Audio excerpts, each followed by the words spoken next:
पडळकरांविषयीच्या वक्तव्यावरून वाद. डॉक्टर महेश कुमार कांबळे यांची विश्वजित कदमांना जोरदार पलटवार. पडळकर हे संघर्षातून उभे राहिलेले लोकनेते डॉक्टर महेश कांबळे.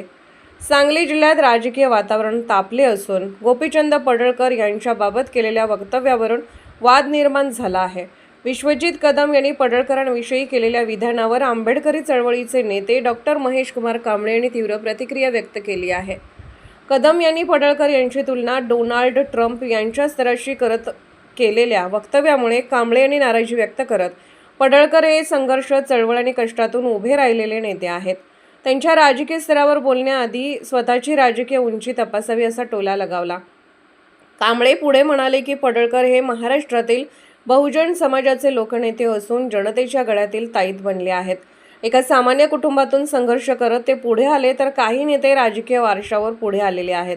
तसेच त्यांनी कदम यांच्यावर टीका करत जर खरोखरच राजकीय ताकद दाखवायची असेल तर मतदारसंघाबाहेर येऊन निवडणूक लढवावी, तेव्हा खरी ताकद समोर येईल असे आव्हान दिले. याचबरोबर कांबळे यांनी डॉक्टर बाबासाहेब आंबेडकर यांच्या स्मारकाच्या कामाबाबतही प्रश्न उपस्थित करत सांगली जिल्ह्यातही काही प्रकल्प पूर्ण न झाल्याबद्दल नाराजी व्यक्त केली. समाजातील प्रतिनिधित्वाबाबतही त्यांनी शंका उपस्थित केली. शेवटी त्यांनी स्पष्ट केले की पडळकर हे बहुजन समाजाला एकत्र आणणारे नेते आहेत आणि आम्ही त्यांच्या पाठीशी ठामपणे उभे आहोत. मी डॉक्टर महेश कुमार कांबळे, माननीय नामदार गोपीचंद पडळकर साहेबांचा समर्थक म्हणून आज आपल्या प्रेसशी संवाद साधतो आहे. विषय असा आहे की काल पलूस कडेगावचे आमदार विश्वजित कदम यांनी गोपीचंद पडळकरांच्या बाबतीत कुजक्या भावनेनं एक वक्तव्य केलं की गोपीचंद पडळकर हे डोनाल्ड ट्रम्प यांच्या लेवलचे नेते आहेत. मला या विश्वजित कदमांना सांगायचं आहे की गोपीचंद पडळकर हे ट्रम्पच्या लेवलचे आहेत का, त्यांची राजकीय लेवल काय आहे हे बोलण्याआधी विश्वजित कदमांनी स्वतःची सध्याची राजकीय लेवल काय आहे हे थोडं बघणं गरजेचं आहे.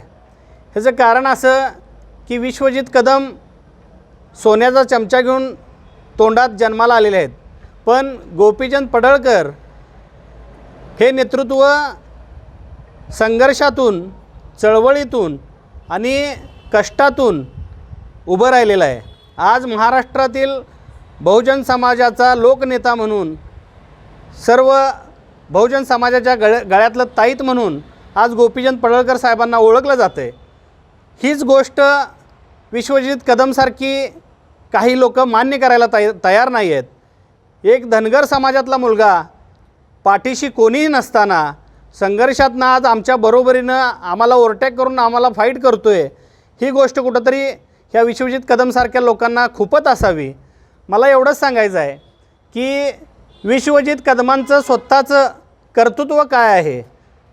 स्वर्गीय पतंगराव कदम साहेबांनी जे एम्पायर उभं केलं, त्या एम्पायरच्या जीवावर आज तुम्ही फक्त गाडी पुढं पळवायचं काम करताय. तुमचं स्वतःचं कर्तृत्व काय ते तुम्ही कधी दाखवलं आहे का? आज तुम्हाला जर एवढंच पडळकर साहेबांच्या विरोधात बोलायचं असेल तर माझं आव्हान आहे विश्वजित कदमांना की तुम्ही पलूस कडेगाव मतदारसंघ सोडून सांगलीच्या मतदारसंघामध्ये येऊन निवडणूक लढवा, म्हणजे तुम्हाला तुमची राजकीय लेवल काय ते समजेल.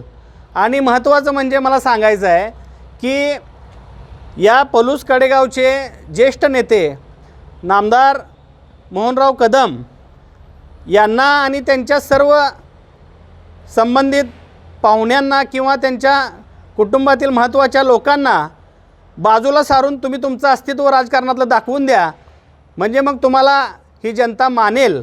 विनाकारण गोपीचंद पडळकर साहेबांसारखं एक संघर्षातून पुढं आलेलं नेतृत्व तुम्ही मान्य करायला तयार नाही.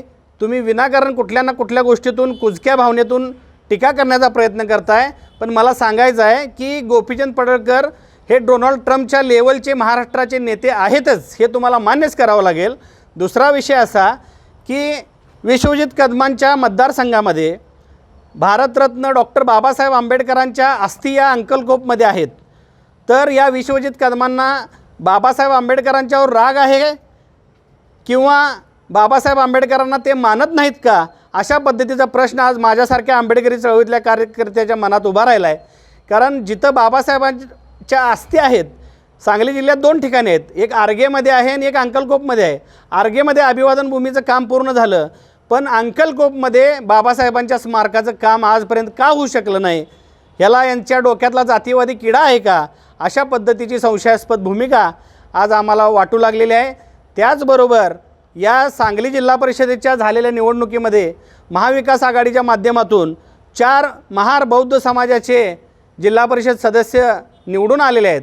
पण सांगायला दुर्दैव वाटतं की या 4पैकी एकालाही समाज कल्याण सभापती या महाविकास आघाडीच्या नेत्यांनी केलेलं नाही. म्हणजे महार बौद्ध समाज कुठंतरी यांना खटकतो का? अशा पद्धतीचा प्रश्न निर्माण होतो आहे. म्हणून मला या विश्वजित कदमांना सांगायचं आहे, गोपीचंद पडळकरांच्यावर बोलत असताना थोडं तुम्ही तुमच्या राजकीय लेवलचा विचार करून बोलत जावा. कारण तुम्ही सोन्याचा चमचा घेऊन तोंडात जन्माला आला आहे. तुमच्या तळागाळातल्या जनतेशी तुमचा कसलाही संबंध नाही. तुम्ही हेलिकॉप्टरनं येता, कार्यक्रम करता, निघून जाता, पण बाकीची मोहनराव कदम यांच्यासारखी जी आधारवड माणसं आहेत ह्यांच्या जीवावर तिथली जनता तुम्हाला स्वीकारते. ह्याचा विसर तुम्ही पडू देऊ नये. आणि गोपीचंद पडळकर हे मोठेच नेते आहेत आणि ते मोठेच होत राहणार. बहुजन समाजाचा दुसरा आज गोपीनाथ मुंडेंच्या रूपातला नेता, लोकनेता आम्ही त्यांच्याकडे बघतोय. ते सगळ्या बहुजन समाजातल्या 12 पगड जातींना सोबत घेऊन त्यांना न्याय देण्याचा प्रयत्न करतायत. म्हणून आम्ही त्यांच्याशी खंबीरपणानं त्यांच्या पाठीशी उभे राहू, अशा पद्धतीचं मी आज जाहीरपणे आपणास सांगतो. जय भीम, जय भारत, जय जिजाऊ, जय शिवराय, जय अहिल्यादेवी.